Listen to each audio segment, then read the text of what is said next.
Natalia Marcos, un recuerdo al pasado. 82 años. El número en sí puede no parecer mucho si lo comparas con 1 millón o con 2 billones, pero 82 años de experiencia son bastantes. Los adolescentes de hoy en día han tenido la suerte de haber nacido en esta época. No han tenido que vivir ninguna guerra mundial ni ninguna guerra civil. Mi nieta viene a visitarme regularmente y no deja el móvil ni un segundo. Tiene peleas constantes con sus padres sobre el toque de queda o sobre tener más o menos fondo de armario. Otros niños del tercer mundo tienen que caminar kilómetros para tener una mínima educación y viven en situaciones deplorables. Seguro que os imagináis cómo debe ser vivir una guerra y lo mucho que esta puede afectar a un país, a su economía, a las familias, a las ciudades, etc. Pero ¿os imagináis lo que es ser judía en mitad de la Segunda Guerra Mundial?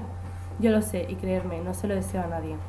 En septiembre de 1939 estalló la Segunda Guerra Mundial. Yo tenía 5 años y vivía por entonces en el norte de Francia, en una ciudad llamada Metz. Vivíamos en una casa a las afueras de la ciudad. Teníamos una pequeña granja y éramos muy amigos de los vecinos. Al igual que ellos, nosotros también éramos judíos. Al principio no se notaba el cambio que sufrimos por la guerra. Poco a poco iba notando algunos desprecios por parte de mis compañeros de clase. Estos desprecios se convirtieron en insultos. A mí me sentaban realmente mal porque no entendía por qué no les caía bien por el mero hecho de ser judía.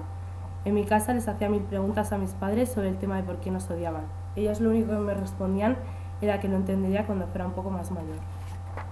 Un año después, las tropas alemanas invadieron Francia, por lo que mi familia y mis vecinos decidimos movernos hasta París. Durante el camino los adultos estaban especialmente nerviosos. Mi amigo Remy y yo no entendíamos lo que ocurría, pero no le dimos mayor importancia. Estuvimos viajando durante 2 semanas, de tren en tren, de camino en camino, de pueblo en pueblo, hasta que decidimos pararnos en una casa no muy lejos de París. Tengo los recuerdos muy vagos de aquella época, pero nunca olvidaré aquella noche. Los alemanes entraron en el hotel, dando gritos y pidiendo la documentación a todo el que se les cruzaba. Nuestros padres nos metieron a mi amigo Remy y a mí en el armario y nos dijeron que pasara lo que pasara, no hiciéramos ningún ruido. Por la mirilla del armario recuerdo ver a los alemanes entrando en nuestra habitación y llevándose a nuestros padres. Remy no pudo contenerse y empezó a llorar, por lo que un soldado alemán se acercó y nos descubrió.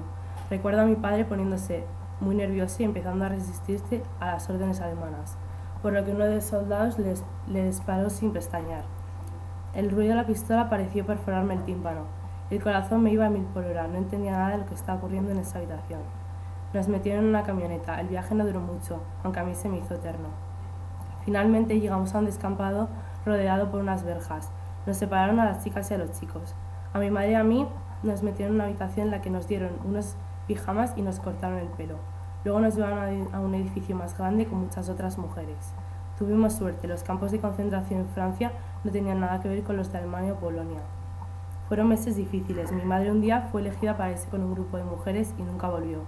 Los días se convirtieron en semanas, las semanas en meses y los meses en años. Aún me sigo preguntando cómo sobreviví. Suerte, supongo. Cuando ya tenía 11 años, en 1945, un grupo de soldados británicos nos sacaron a todas de allí. También considero suerte mi reencuentro con Remy. Muchas personas no tuvieron la suerte que tuvimos nosotros. Familias francesas adoptaron a los niños huérfanos. Remy y yo no nos separamos nunca. Tuvimos una educación, un techo y comida hasta que cumplimos la mayoría de edad. Decidimos mudarnos a España, ya que nunca nos sentimos del todo a salvo en Francia. Poco después, y supongo que gracias al destino, nos acabamos enamorando y formando una familia.